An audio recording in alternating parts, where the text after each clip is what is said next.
سونیا میری بے عزتی برداشت نہیں کر سکتی۔ اس نے ارادہ کر لیا کہ وہ یہ گھر ہی چھوڑ دے گی جہاں اس کی مرضی نہیں چلتی۔ اس گھر میں رہنے سے کیا حاصل؟ سونیا کا بھری دنیا میں ایک میں ہی سہارا تھا۔ ہم نے پھر بھی کشور بابو کی بڑی منتیں کی، انہوں نے کان بند کر لیے تھے۔ گھر سے نکلنا بھی ایسا آسان نہیں تھا۔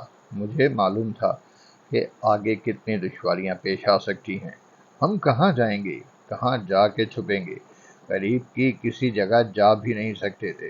ہمیں اتنی دور چلا جانا چاہیے تھا جہاں ہمیں تلاش کرنے والے ہاتھ پہنچنے کا امکان نہ ہو۔ ہمارے پاس پیسوں کا بھی بندوبست نہیں تھا۔ سونیا گھر سے روپے نہیں لینا چاہتی تھی۔ کچھ اس کی اپنی بچت تھی، کچھ پیسے اس نے اپنی چھوٹی بہن بمو سے لیے۔ میں نے ماں کو بتا دیا تھا، اس نے مجھے منع کیا، لیکن میری ضد کے آگے وہ بھی مجبور ہو گئی تھی۔ اس نے مجھے وہی کپڑے دیے جو میری شادی کے لیے جانے کب سے تیار کر رہی تھی۔ جو کچھ اس نے بچا رکھا تھا سب میرے حوالے کر دیا۔ دلی آ کے میں نے روزگار کی تلاش کی۔ یہاں پتا جی کے ایک جگری دوست رہتے تھے، وہ بھی نہیں تھے۔ پتا چلا کہ وہ حیدرآباد چلے گئے ہیں۔ ویسے ہمارا ارادہ بمبئی جانے کا تھا، مگر بمبئی جا کے بھی یہی حالات پیش آتے، اس لیے ہم حیدرآباد کی گاڑی میں بیٹھ گئے۔ فرسٹ کلاس میں سفر کرنے کا سبب یہ ہے کہ پولیس والے اونچے درجے کے مسافروں کا لحاظ کر لیتے ہیں، لیکن اب تو ایسا جان پڑتا ہے جیسے کسی نے ہمیں اس گاڑی میں بیٹھنے پر اکسایا تھا، خاص کر اسی ڈبے میں آپ جو یہاں آنے والے تھے۔ وہ چپ ہو کے مجھے سہمی سہمی نظروں سے دیکھنے لگا، پھر رندھی ہوئی آواز میں بولا، ہم جا رہے تھے اس لیے کہ ہمارے سامنے کوئی دوسرا راستہ نہیں تھا۔ آگے جا کے ہمیں کسی جگہ ذرا سانس لینے پر ایک دوسرے کا ہو جانا تھا، مگر یہ ایک طرح کا دکھاوا ہوتا، زمانے کی نگاہوں اور باتوں سے بچنے کے لیے ایک دکھاوا۔ مجھے اپنے وچن پر قائم رہنا تھا جب تک سونیا خود اسے توڑنے کو نہ کہہ دیتی۔ وہ جانتی تھی کہ میں ایسا ہی کرتا، اس بھروسے پر وہ میرے ساتھ آئی تھی۔ میرے لیے یہی کیا کم مان تھا کہ وہ ہر دم ہر پل میرے ساتھ رہے گی، میری آنکھوں کے سامنے۔ آپ یقین کیجئے، بعد میں بھی کبھی میں آپ کے ملنے پر سونیا کو میرا وچن یاد دلانے کی ضرورت پیش نہ آتی، میں خود ہی ہٹ جاتا۔ میں نے اپنا منہ کھسوٹ لیا، بس کرو بس کرو۔ وہ ٹھٹک گیا، میں آپ سے نہیں نہیں۔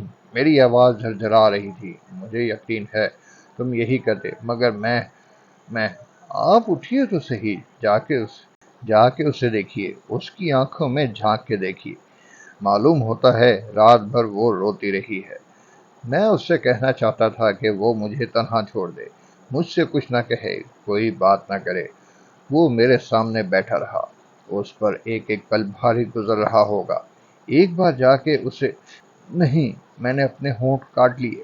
میں سمجھ سکتا ہوں آپ اپنی کن الجھنوں میں پھنسے ہوں گے۔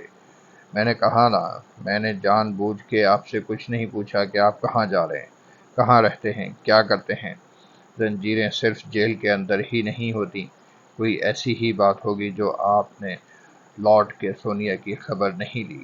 آپ کے ساتھ بھی کچھ وہی حالات ہو سکتے ہیں جو میرے ساتھ رہے ہیں، مجھ سے زیادہ بھی ہو سکتے ہیں، پر میرے لیے اور کون سا وقت تھا جسے مناسب سمجھ کے میں آپ سے کچھ کہتا۔ جب تک اس نے آپ کو دیکھا نہیں تھا میں سنبھالا دیتا رہا، اب وہ مجھ سے نہیں سمجھے گی۔ میں آپ سے کیا کہہ رہا ہوں کہ وہ ایک ہی آس پر زندہ رہی ہے، وہ آپ سے کچھ زیادہ نہیں مانگے گی۔ خدا کے لیے کچھ اور مت کہو، میں نے لڑکھڑاتی ہوئی آواز میں التجا کی۔ مجھے بتائیے کیا بات ہے، آپ کیا سوچ رہے ہیں؟ اب میں تم سے کیا کہوں، مجھ سے کچھ مت پوچھو۔ میں نے آپ سے بنتی کی ہے، مجھے اپنا دوست، اپنا بھائی سمجھیے، مگر میں تمہیں کیا بتاؤں، تم کچھ نہیں سمجھو گے، نہ میں تمہیں سمجھا سکتا ہوں۔ ہو سکتا ہے ایسا ہی ہو، لیکن سونیا وہ تو بس یہ سمجھو کہ میں اس کے سامنے آنے کے لائق نہیں ہوں۔ اطمینان رکھیے، وہ شاید آپ سے زیادہ آپ کو پہچانتی ہے، مجھ سے اتنی باتیں مت کرو۔ پھر میں جا کے اس سے کیا کہوں، تم اس سے کو میری زبان بہکنے لگی۔ میں مر گیا ہوں، اس نے جس شخص کو دیکھا ہے وہ اس کی آنکھوں کا دھوکہ ہے۔ کچھ بھی کہہ دو کہ وہ ایک بہت برا آدمی ہے، اور مجھے اگر اسے کوئی حکم دینے کا حق ہے تو اس سے کہہ دو کہ تمہیں اس کے پاس میں نے بھیجا ہے۔ تم مجھ سے ہر اعتبار سے بہتر ہو، تمہارا دل بہت بڑا ہے، تمہارا میرا کوئی مقابلہ نہیں، میں تمہارے پاؤں کی دھول بھی نہیں ہوں۔ سونیا مجھے بہت عزیز ہے، میں اسے کبھی نہیں بھول سکتا۔ میں نے کتنی بار سوچا کہ اس کے پاس آؤں، لیکن مجھے وقت نہیں مل سکا۔ میں جیل سے نکل کے بھی جیل میں ہوں، اس جیل میں اور اس جیل میں بس تھوڑا سا فرق ہے۔ پنجرا نہ ہو تو پرندے کے پر کاٹ دیے جاتے ہیں، آدمی کے ساتھ بھی ایسا ہی ہوتا ہے۔ اچھا ہوا تم مجھے مل گئے، جیلر صاحب کبھی خود ہی تسلیم کر لیں گے کہ تم سے بڑا آدمی سونیا کے لیے کوئی نہیں ہو سکتا تھا۔ تمہیں کسی بات کی فکر کرنے کی ضرورت نہیں، میں کچھ اور نہیں کر سکتا تو تمہارے اور سونیا کے لیے ایک گھر مہیا کر سکتا ہوں، جہاں کوئی تم تک تمہاری اجازت کے بغیر نہیں پہنچ سکے گا۔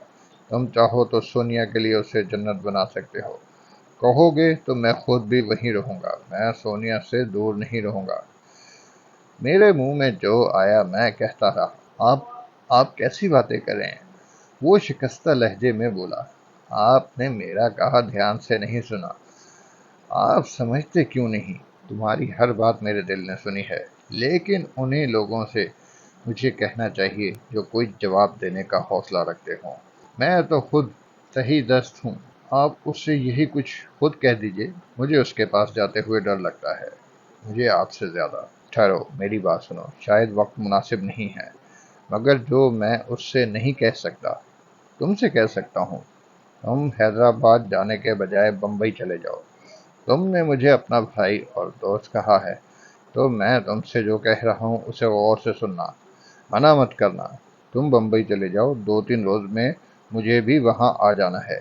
بمبئی جا کے تم کسی اچھے ہوٹل میں ٹھہر جانا، میں تمہیں کسی گھر کا پتہ بھی دے سکتا تھا، لیکن بہتر ہے تم وہاں میرے ساتھ ہی چلو۔ وہاں ایک گھر نہیں، کئی گھر ہیں اور کئی گھر بن سکتے ہیں۔ وہاں بہت اچھے لوگ ہیں، سونیا ان کے پاس بہت خوش رہے گی، وہ ایک طرح سے اپنے ہی گھر جائے گی، اور وہاں میں بھی ہوں گا۔ پھر میں اس سے کوئی بات کر سکوں گا، وہ خود سمجھ جائے گی۔ میں ایک بہت ضروری کام سے حیدرآباد جا رہا ہوں، ورنہ تمہارے ساتھ ہی چلتا۔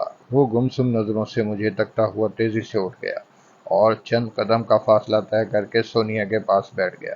سونیا نے یک بار کی سر اٹھا کے اسے دیکھا۔ ومل کے ہونٹ کپکپا رہے تھے۔ اس سے قبل کہ سونیا میری طرف رخ کرتی، میں نے سر جھکا لیا۔ گاڑی تیز رفتاری سے آگے بڑھ رہی تھی۔ ابا جان شاید بہت گہری نیند سو رہے تھے۔ اوپر زورا، مارٹی اور پیرو کی برتھوں پر بھی خاموشی طاری تھی۔ ڈبے میں صرف گاڑی کا شور تھا۔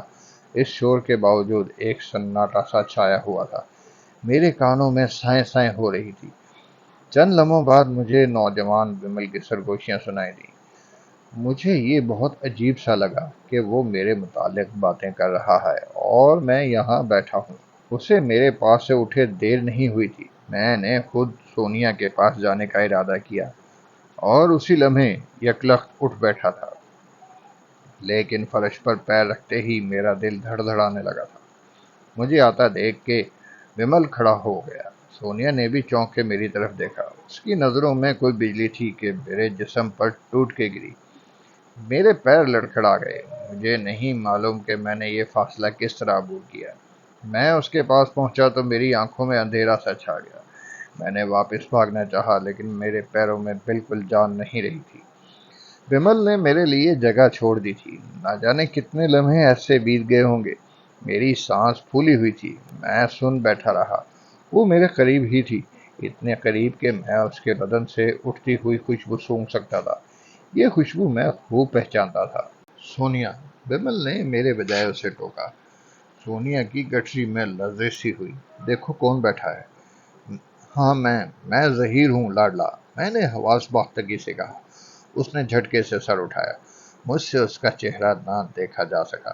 اس کے گالوں کا سنہرا رنگ جیسے جل رہا تھا، آنکھیں انگارہ تھیں، پپوٹے سوجے ہوئے تھے، نچنے اور ہونٹ پھڑپڑا رہے تھے۔ پھر اس نے اپنا منہ چھپا لیا۔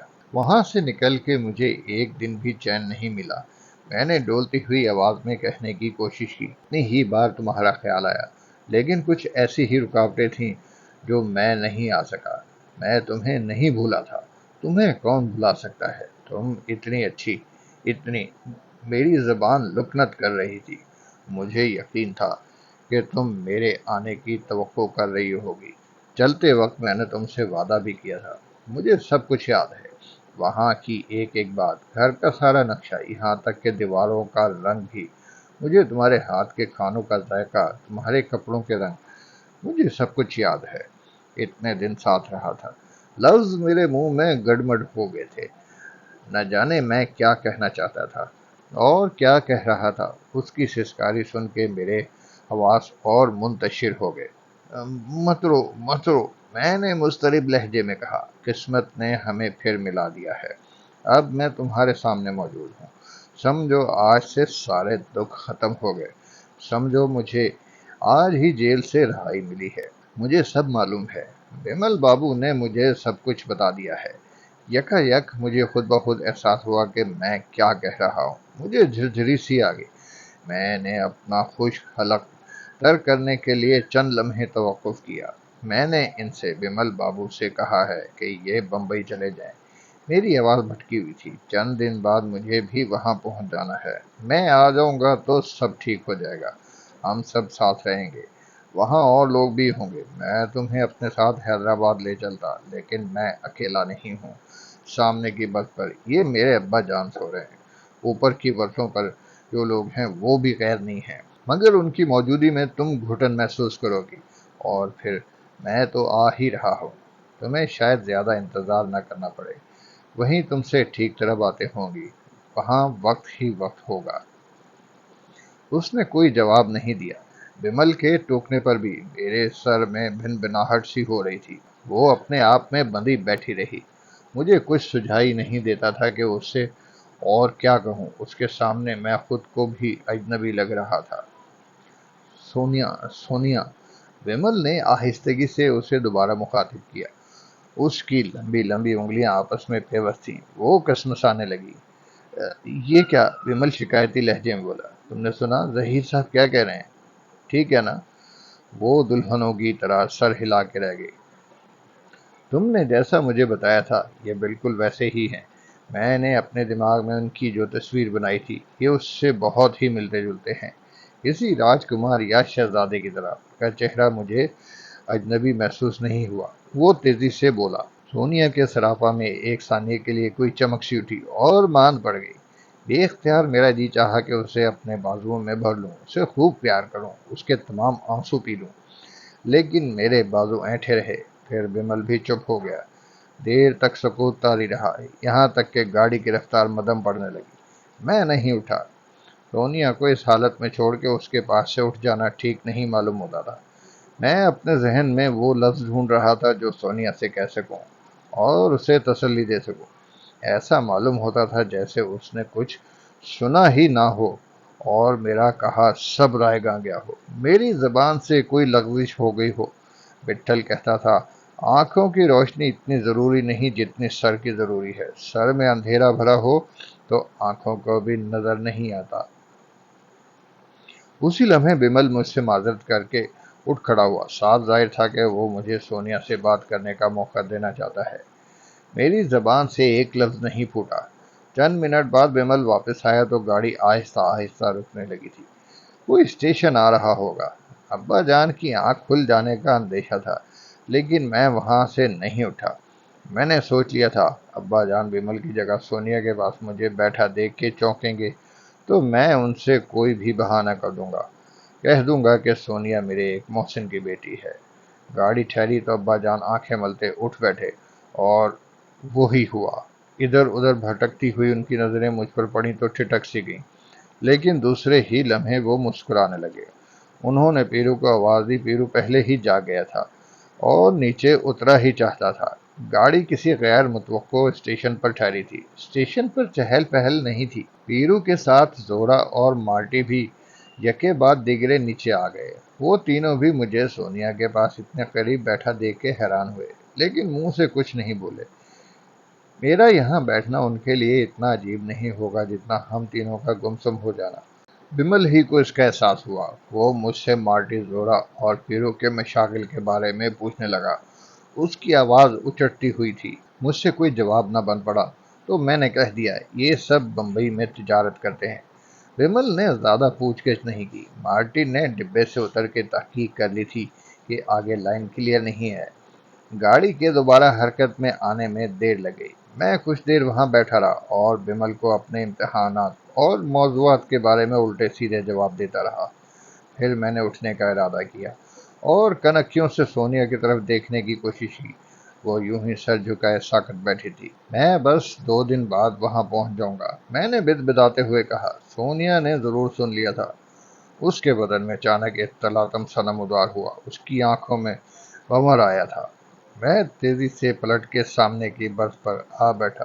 میری سانس اکھڑ گئی تھی۔ یہاں آ کے مجھے ایسا لگ رہا تھا جیسے میں بہت دور سے بھاگتا ہوا آ رہا ہوں۔ میرا جسم ٹوٹ پھوٹ گیا ہے۔ سونیا کی آنکھوں میں کوئی سمندر بھرا تھا۔ اس کی نظریں میرے سارے جسم میں سوئیوں کی طرح چبھی ہوئی تھی۔ پیرو کو کچھ اندازہ ہو گیا تھا۔ اس نے میرا سر اپنی آغوش میں چھپا لیا اور میری کمر پر آہستہ آہستہ گھونسے مارنے لگا۔ میرا سینہ امنڈ رہا تھا لیکن میں رو بھی نہیں سکتا تھا۔ میں نے اپنے آنسو آنکھوں ہی میں گھونٹ رکھے تھے۔ دوپہر کا وقت تھا۔ گاڑی کسی اسٹیشن پر رکی تو وہ کھانے پینے کا سامان لے آئے۔ میں نے صاف منع کر دیا تھا۔ سونیا اور بمل نے بھی کچھ نہیں کھایا، حالانکہ ابا جان نے ان سے بہت اصرار کیا۔ مارٹی اور پیرو کی باتوں سے مجھے معلوم ہو گیا تھا کہ اگلا اسٹیشن ناگپور کا ہے۔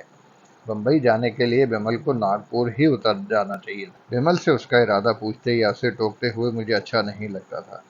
اگر اس نے میری بات مان لی تو اسے خود احساس ہوگا کہ بہتر یہی تھا کہ وہ بمبئی چلے جائیں۔ مجھے یقین تھا وہاں جولین کے ساتھ سونیا کا دل کچھ بہل جائے گا۔ شپارہ بھی وہیں موجود ہے۔ سونیا مولوی اکرم کے ہاں فروخ اور فریال کے ساتھ بھی ٹھہر سکتی تھی۔ پھر پیرو دادا کا گھر بھی تھا جہاں گیتا اور اس کی ماں ہمہ وقت اس کا خیال رکھتی ہیں۔ لیکن ناگپور اترنے سے پہلے مجھے بمل کو کچھ روپے دے دینے چاہیے تھے۔ میری جیب میں چیک بک تھی، نقدی نہیں تھی۔ بمبئی کے بینک میں 60,000 چھوڑ کے تقریباً سارے روپے محفوظ تھے۔ میں چیک کاٹ کے اسے دے سکتا تھا۔ 2 دن تک انہیں وہاں کسی اچھے ہوٹل میں رہنے کے لیے روپوں کی ضرورت پڑے گی۔ چیک کی وصولی میں دیر لگ سکتی تھی۔ اچھا تھا کہ نقد رقم ان کے ساتھ ہو، اور چیک کا یہ تھا کہ بعد میں بمل کے دل میں کچھ اور خیال آ جائے، وہ چیک بنانے سے کترانے لگے۔ مجھے معلوم تھا کہ پیرو کے پاس بھی بڑی رقم نہیں ہے۔ ہاں، ابا جان کے پاس لکھنؤ میں پتھروں کی فروخت سے حاصل کی ہوئی 2.5 لاکھ روپے کی رقم موجود ہوگی۔ اس میں سے انہوں نے زیادہ سے زیادہ کتنا خرچ کیا ہوگا؟ ابا جان سے روپے مانگنے کی مجھے ہمت نہیں پڑتی تھی۔ پیرو کے ذریعے ہی ان سے کہلوایا جا سکتا تھا، لیکن پیرو کے لیے ان کے آگے ہاتھ پھیلانا مناسب نہیں تھا۔ ابا جان فوراً سمجھ جاتے کہ پیرو کو ان کے پاس میں نے بھیجا ہے اور رقم کی ضرورت اصل میں مجھے ہے۔ وہ اگر پوچھیں کہ نہیں تو سوچیں گے ضرور کہ آخر ریل کے ڈبے میں رقم کی یہ ضرورت اچانک کیسے پیش آ گئی۔ میں سوچتا رہا کہ ابا جان سے کس طرح کہوں۔ اگر انہوں نے منع کر دیا تو بہرحال میرے پاس چیک بک موجود ہے، شاید وہ منع نہ کریں۔ میں نے ان سے بات کرنے کا عزم کر دیا۔ میں جھجکتا ہوا ان کے پاس ان کی برتھ پر پہنچا۔ پھر میں نے آہستگی سے کہا، مجھے کچھ روپوں کی ضرورت ہے۔ انہوں نے چونک کے مجھے دیکھا، مگر دوسرے ہی لمحے اپنے سراہنے رکھا ہوا چرمی کیس میری طرف بڑھا دیا۔ دوسرے ہاتھ سے انہوں نے جیب سے چابی نکالی اور بولے، اس میں سے لے لو۔ میں نے چرمی کیس چادر کی آڑ میں کھولا۔ اس میں کئی گڈیاں رکھی ہوئی تھیں۔ یہ ساری رقم نہیں تھی، یقیناً ابا جان نے باقی رقم کہیں اور بھی رکھی تھی۔ میں نے 100 کے نوٹوں کی ایک گڈی نکالی۔ میرے اندازے کے مطابق 10,000 روپے ہوں گے۔ گڈی بنڈی کی جیب میں رکھ کے میں نے چرمی کیس بند کیا اور ابا جان کے حوالے کر دیا۔ روپے جیب میں آنے سے مجھے کچھ تسلی ہو گئی تھی۔ کچھ دیر تک میں اپنی جگہ چپ بیٹھا رہا۔ پھر میں نے بمل کو اپنی طرف آنے کا اشارہ کیا۔ اس کے میرے پاس آنے سے ابا جان کا ماتھا ٹھنکا۔ میں نے یہ رقم کس کے لیے لی ہے؟ لیکن مجھے اس بات کی اتنی فکر نہیں تھی۔ بمل کے آ جانے پر ابا جان نے ہماری طرف نظر نہیں کی۔ ناگپور آ رہا ہے؟ میں نے بمل سے سرگوشی کی۔ یہاں سے بمبئی کے لیے گاڑی مل جائے گی۔ وہ اس بات میں سر ہلانے لگا۔ مجھے شاید زیادہ وقت نہ لگے۔ اس عرصے میں تم بمبئی کے کسی اچھے ہوٹل میں ٹھہر جانا۔ میرا خیال ہے تاج محل ہوٹل مناسب رہے گا۔ وہ سب سے بڑا ہے۔ اونچے ہوٹلوں میں مسافروں کا خاص خیال رکھا جاتا ہے۔ میں کوئی وقت نہیں دے سکتا، لیکن میری کوشش یہی ہوگی کہ میں جلد سے جلد پہنچ جاؤں۔ تمہیں میرا انتظار کرتے رہنا چاہیے، چاہے مجھے 2 دن سے زیادہ لگ جائیں۔ شاید ایسا ہو نہیں۔ وہ خاموشی سے سنتا رہا۔ کسی قسم کی فکر کرنے کی ضرورت نہیں۔ میرے آنے کے بعد سمجھو ہر مسئلہ حل ہو جائے گا۔ میں نے گڈی اپنی نشست کے نیچے دبا رکھی تھی۔ یہ رکھ لو، میں نے اس کا ہاتھ پکڑ کے گڈی کھسکاتے ہوئے کہا۔ یہ کیا ہے؟ گڈی دیکھ کے اس کی آنکھوں میں وحشت اتر آئی۔ کچھ نہیں، بس اسے رکھ لو، تمہیں وہاں ضرورت پڑے گی۔ میرے پاس ابھی کچھ پیسے ہیں، وہ سراسیمہ لہجے میں بولا۔ پھر بھی احتیاطاً انہیں رکھ لو۔ نہیں نہیں، وہ کسی قدر پیچھے ہٹ کے بولا۔ منع کرو گے تو مجھے دکھ ہوگا۔ کیا میں تمہیں یاد دلاؤں کہ تم نے ابھی ابھی مجھے کیا کہا ہے؟ سب دیکھ رہے ہو، انکار مت کرو۔ مگر وہ کسمسانے لگا۔ مگر کچھ نہیں، میں نے درشی سے کہا۔ پھر کیا میں یہ سمجھوں جو تم نے کہا تھا وہ سب غلط تھا؟ لیکن اس کی شاید ضرورت نہ پڑے، 2 دن بعد تو آپ آ ہی جائیں گے، پھر بھی رکھ لینے میں کیا حرج ہے؟ اس نے بہت انکار کیا، لیکن میری ضد پر آخر ہار مان لی۔ گڈی جیب میں ڈال کے وہ ندامت کا اظہار کرتا رہا اور کچھ دیر تک میرے پاس بیٹھا، پھر اسباب سمیٹنے کے لیے اٹھ گیا۔ وہ پہلے سے زیادہ شکستہ اور آزردہ نظر آ رہا تھا۔ اپنی برتھ پہ جا کے اس نے سونیا سے کچھ کہا۔ سونیا نے کوئی جواب نہیں دیا۔ ان کے پاس زیادہ سامان نہیں تھا، ایک بستر بند، 2 سوٹ کیس، چمڑے کا ایک کھلا ہینڈ بیگ۔ انہیں سامان سمیٹتے دیکھ کے ابا جان بمل سے پوچھے بغیر نہ رہ سکے، کیا وہ ناگپور اترنے کا ارادہ رکھتا ہے؟ ہاں، بمل نے ہچکچاتے ہوئے کہا، کچھ پروگرام بدل گیا۔ اچھا، ہمارا خیال تھا سفر ساتھ ساتھ کٹے گا، بس سوچا پہلے بمبئی کیوں نہ چلے۔ ابا جان تذبذب میں پڑ گئے، لیکن وہ بمل سے اور کیا پوچھ سکتے تھے؟ چپ ہو رہے۔ سونیا برتھ پر بچھا ہوا گدا ہٹانے کے لیے ایک بار اٹھی تھی، پھر پاؤں لٹکا کے بیٹھ گئی۔ اس کا رخ میری ہی طرف تھا، لیکن اس کا سر جھکا ہوا تھا اور ساڑی کے پلو کے گھونگھٹ نے اس کا آدھا چہرہ اوجھل کر دیا تھا۔ ساڑی پر شکنیں پڑی ہوئی تھی، ہوا کا تیز جھونکا آتا تو اس کا گھونگھٹ اڑا دیتا اور اس کے چہرے پر بالوں کی لٹیں بکھر جاتی۔ سونیا کا قد پہلے ہی نکلتا ہوا تھا، ساڑی میں وہ اور لمبی اور تیکھی ہو گئی تھی۔ اس کے ترشے ہوئے ہونٹوں پر ابھی تک لذیذ ساروں کا سونے جیسا رنگ کھلا ہوا تھا۔ سونیا کو میں نے متعدد بار دیکھا تھا، ایک زمانے میں تو روز ہی دیکھ رہا تھا، لیکن اس وقت وہ مجھے کوئی مجسمہ لگ رہی تھی۔ ترشا ہوا قدرت نے جیسے اسے اپنے ہاتھ سے بنایا ہو، شائستہ اور پروکار۔ بمل ٹھیک ہی کہہ رہا ہوگا کہ بڑے بڑے لوگوں کے ہاں سے اس کے رشتے آئے تھے۔ سونیا کسی محل ہی میں موزوں لگتی۔ جیل میں بھی جب میں اسے پڑھانے جاتا تھا، اس کی چھب بہت سی لڑکیوں سے الگ تھی۔ ٹھہر ٹھہر کے ہلکی دھیمی آواز میں باتیں کرتی۔ میں نے کبھی اس کے لباس پر ایک دبا نہیں دیکھا تھا۔